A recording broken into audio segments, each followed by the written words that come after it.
হেসান, কক্সবাজারের শেষ দিনে পশুর চাহিদা কেমন রয়েছে, কি দেখছেন? দাম নিয়ে ক্রেতা বিক্রেতাদের কি বক্তব্য? শাওন, শেষ দিন হিসেবে মানুষের যে জমজমাট অবস্থা ছিল এতদিন সেটি কিছুটা কম। কারণ হচ্ছে যে কালকে সকাল রাত পেরুলেই কিন্তু পবিত্র ঈদুল আজহা শুরু হবে। তবে যারা গরু নিয়ে বিক্রির জন্য এখানে এসেছেন তাদের অবস্থান আমরা যে এখনও দেখতে পাচ্ছি।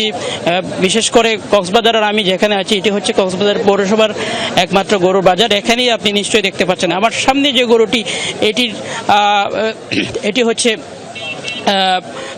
রাজা বাবু নামের এই গরুটি বিক্রি করার জন্য তারা এসেছেন। এখানে তারা 6 লাখ টাকা এটির দাম ধরা হয়েছে এবং এভাবেই কিন্তু কক্সবাজারের এই হাটে কিন্তু প্রায় 2000-এর অধিক গরু রয়েছে, যেগুলো আসলে বিক্রির শেষ চেষ্টা সেটা কিন্তু করছেন। এবং যারা ক্রেতা তারাও কিন্তু এতদিন পর্যন্ত অপেক্ষা করছিলেন যে শুরুতে যে পরিমাণ দাম ছিল গরুর, সেই দামটা যেহেতু শেষ মুহূর্তে এসে দামটা একটু কম থাকে স্বাভাবিকভাবে, সেই জন্য কিন্তু অনেকেই যে শেষ সময়ের অপেক্ষা করছিলেন সেই শেষ সময়ে এসে কিন্তু গরু ক্রয় করছেন। আমরা একটু এখানে যারা আসেন তাদের সাথে একটু কথা বলতে চাই।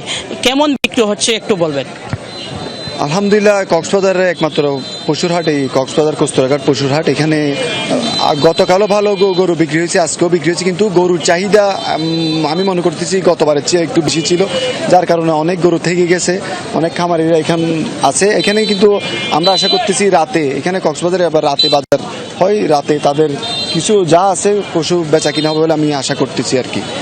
অসংখ্য ধন্যবাদ। আমরা শুনছিলাম। আরেকটা বিষয় বলে রাখি, সেটা হচ্ছে কক্সবাজারে যেহেতু সীমান্তবর্তী এলাকা, এখানে মিয়ানমার থেকে যথেষ্ট পরিমাণে গরু প্রতি বছরই কিন্তু আসে।